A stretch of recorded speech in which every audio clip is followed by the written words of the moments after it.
Ce qui se passe, c'est que le marché passe de 2500 milliards où il se trouve aujourd'hui à, disons, à la fin de ce cycle, 10 000 milliards, peut-être même 12 ou 15 000 milliards, selon l'évolution du cycle.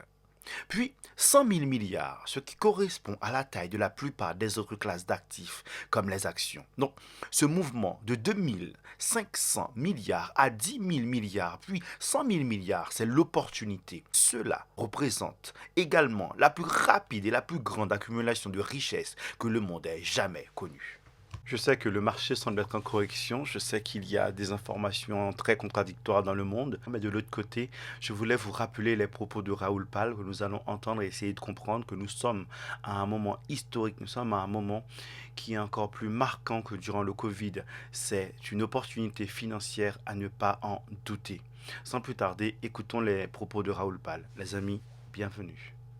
Vous m'avez déjà vu publier des graphiques sur l'adoption des crypto-monnaies. Nous utilisons les portefeuilles actifs comme indicateur. Nous savons qu'ils sont comptés en double, mais nous comparons cela à l'Internet, ce qui se basait sur les adresses IP, également comptées en double. Donc, ça va, non?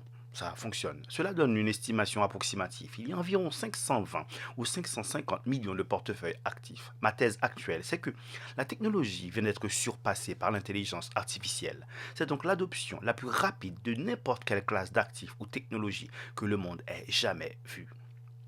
Si vous extrapolez ces graphiques, on atteint 1 milliard d'utilisateurs d'ici la fin de 2025 et 4 milliards d'ici la fin de 2030. D'accord, c'est la moitié du monde. Ce qui se passe, c'est que ce marché passe de 2500 milliards où il est aujourd'hui à, disons, 10 000 milliards à la fin de ce cycle, puis 12 000 milliards, peut-être 15 000 selon l'évolution du cycle, puis à 100 000 milliards, ce qui correspond à la taille des autres classes d'actifs comme les actions. Ce mouvement de 2500 milliards à 10 000 milliards, puis à 100 000 milliards, c'est la tendance et cela représente également la plus rapide et la plus grande accumulation de richesses que le monde ait jamais connue.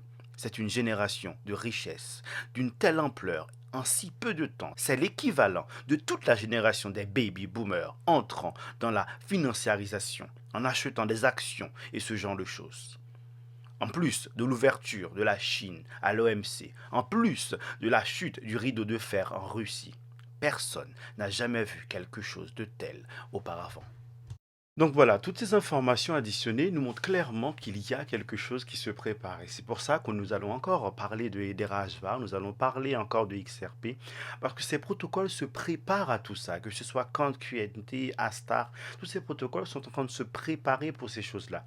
De l'autre côté, bien évidemment, il y a les actifs liés à l'intelligence artificielle, dont je ne me suis pas spécialisé ou je ne suis pas sur ce créneau-là, mais d'autres créateurs de contenu sont à fond dedans.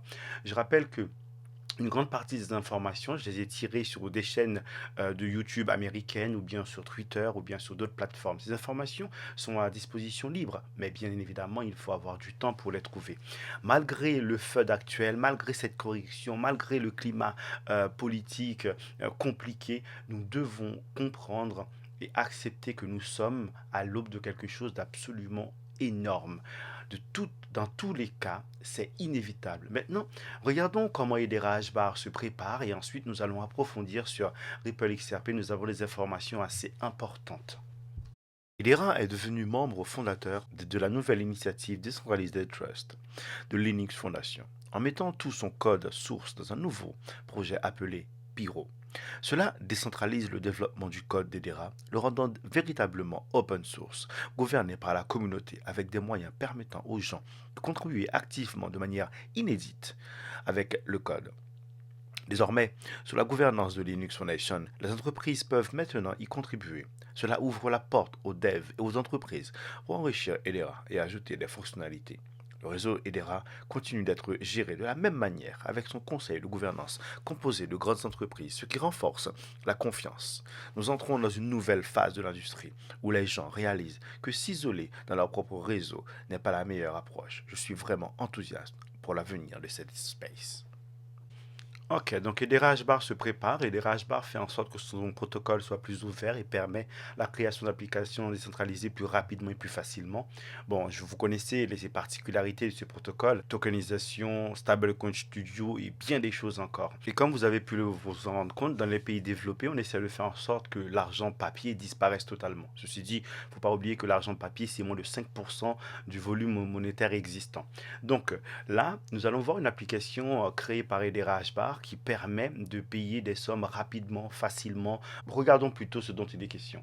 L'application mobile de point de vente Drop accepte les paiements en personne, une alternative supérieure aux espèces, chèques et cartes. Les frais de Drop sont 10 fois moins chers sur un paiement de 1 $. Avec l'application mobile de point de vente Drop, les commerçants n'ont besoin d'aucun matériel, ni d'onglets, ni de lecteur de cartes, juste de leur téléphone ou tablette. Voici comment cela fonctionne. Entrez les détails pour générer un QR code.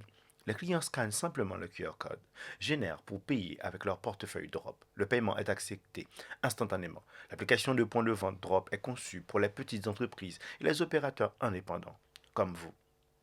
Les cabinets de médecins au café et bien plus encore. Inscrivez-vous maintenant avec Drop et commencez à accepter les paiements dès aujourd'hui. L'application de point de vente Drop est disponible dès maintenant sur téléphone, tablette, Android et iOS. Très bien, une application pour payer rapide, facile. Moi particulièrement, ce que je retiens de cette application, c'est qu'on peut payer en USDT, USDC et en HBAR. C'est rapide, c'est facile, c'est simple. Les applications comme ça, il va en avoir beaucoup. Il y aura une guerre entre l'applicatif, celui qui fonctionne le mieux, celui qui est le plus rapide, le plus simple d'utilisation. Comme MetaMask règne dans les wallets, eh bien nous aurons des applications qui vont régner aussi. Nous sommes à l'aube d'un nouveau système monétaire. Et ce type d'application, comme au Brésil, il y a le PIX, eh bien en Europe, ça va exploser. Et ça nous donnera l'opportunité d'utiliser nos USDC, nos USDT. Quand on aura tech profit, on pourra librement la dépenser. Pour l'instant, on se rend compte que les recherches liées au BTC sont au plus bas. Mais ce qui est vachement bien, c'est que septembre, on a eu 11% et que généralement, le mois de septembre est vraiment très triste. Mais ce mois-ci a été assez prometteur. Maintenant, nous allons voir ce qui va se passer en octobre, novembre et décembre. Les élections américaines arrivent et généralement, à ce moment-là, nous avons des montées assez paraboliques. Le market cap du BTC, 1,3 trillion. Alors, le market cap total de l'écosystème semble être entre 2 et 2,5. On a une estimation, vous avez vu, comme le dira Raoul Pal, 10, 12, 15.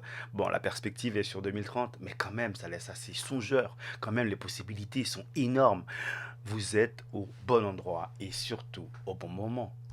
CZ enfin libre. Nous allons voir ce qui s'est passé. C'était le 28 septembre. Nous sommes le 1er. Bon, ça fait quelques jours, mais voilà. Alors maintenant, on va attaquer XRP. Swift nous dit que XRP est un jeton de bridge pour 11 000 banques. Je sais, nous avons eu des informations bullish sur XRP depuis toujours. Peut-être qu'ils se préparent juste. Peut-être qu'ils sont intelligents et se préparent. Encore une fois, le CEO de Mastercard nous dit juste que Ripple XRP est prêt à remplacer Swift. Moi, je ne pense pas le remplacer, mais travailler de concert. Nous avons ici 99% de RLUST qui ont été mintés en 24 heures. Non, mais concrètement, c'est énorme.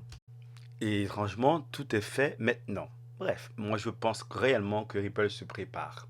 500 trillions de market pour XRP en travaillant avec l'Inde.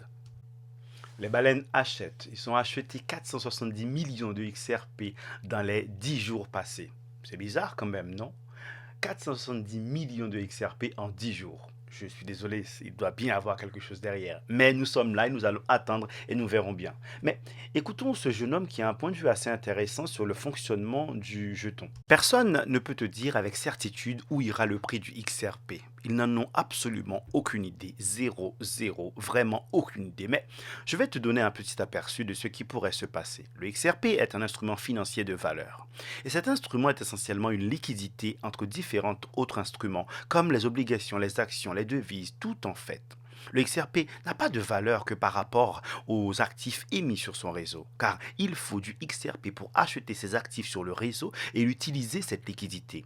Ce qui finit par arriver, c'est que non seulement il faut émettre toutes les actions, mais il faut aussi émettre toutes les dettes. Le XRP est donc uniquement limité par la responsabilité financière des entités qui émettent des actifs dessus. Ce qui évidemment peut être irresponsable. Donc le XRP pourrait valoir 100 dollars, 100 000, voire 1 million de dollars. Tout dépend du nombre d'actifs que tu veux émettre sur le réseau. Si tu voulais émettre 100 000 milliards de dollars d'actions, très bien, c'est beaucoup d'argent sur le réseau. Et s'ils veulent émettre 500 millions de dollars de dettes en plus, cela ajoute aussi de la valeur au réseau. Il y a donc potentiellement une quantité de richesse absolument inimaginable qui pourrait circuler à travers ce réseau, au point qu'on ne peut même pas le concevoir en raison de cette capacité à émettre toujours plus de valeur sous forme de dette. Donc quiconque te dit qu'il sait où ira le XRP n'a aucune idée. Donc, je vous rappelle que le marché est manipulé, je vous rappelle que le monde est manipulé. Donc, XRP, depuis tout ce temps, encore une fois, est dans le top crypto. Depuis tout ce temps, il se prépare depuis tout ce temps, met en place des partenariats. Je pense qu'il prépare clairement quelque chose. De toute manière, nous sommes là et nous le saurons bien assez tôt. Maintenant, on va rappeler encore une fois que Revolut, cette super grosse banque, va lancer son stablecoin. C'est très important. Et surtout, 16 milliards de dollars seront remboursés par FTX. Et vous savez ce qu'ils vont faire les gens qui vont récupérer leur argent? Ils vont racheter des cryptos. Ok, donc aujourd'hui, on s'est focalisé sur XRP, on s'est focalisé sur HBAR. Donc, encore une fois, le marché dip un peu, ne paniquez pas, restez serein. Gardez la tête froide, ne craquez pas, vous avez fait le plus difficile. Nous avons tenu durant ce long bear market. Maintenant, je voudrais partager avec vous quelques petites informations qui semblent rien avoir, mais je pense assez intéressant d'avoir une visibilité un peu plus large. C'est parti. Donc ici, on nous dit que la Suisse commence à faire en sorte d'indemniser les gens qui ont été lésés durant le Covid.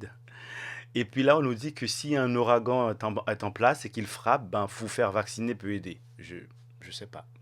Et puis, on commence à avoir des informations plus claires avec le recul sur la conséquence de tout ça. Je, je vous donne juste ces informations, je vous laisse tirer vos conclusions, je les ai trouvées sur Twitter, juste pour que vous puissiez comprendre que il faut réfléchir avant de prendre des décisions et comprendre clairement que ce qui est dit dans les journaux doit être pondéré.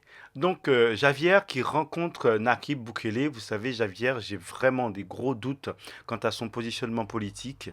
Je crois que il n'y a pas plus deep state que lui. Et s'il rencontre Naguib Bukele et qu'ils se mettent d'accord, eh bien, je trouverais ça très effrayant. J'aimerais bien aller visiter El Salvador, mais je vais attendre tranquillement pour voir comment tout cela s'emboîte, comment ça se passe, parce que aller trop vite, c'est toujours mauvais. Il faut observer, le temps révèle les choses. Donc, on saura très vite si Naguib Bukele est réellement pro-Bitcoin ou bien il est pro-deep state. Je sais, je suis méfiant. Allez, pour finir, les amis, je vous laisse passer une bonne journée. Je vous laisse avec cette petite phrase que je trouvais assez intéressante et aussi avec cette petite vidéo créée par l'intelligence artificielle qui nous montre la vision de l'écosystème crypto. Bon, cette histoire de pizza me fait flipper, mais voilà. Mais en tout cas, on a des images assez importantes, on a des représentants de l'écosystème assez importantes. Je vous laisse en profiter et puis je vous dis à très bientôt.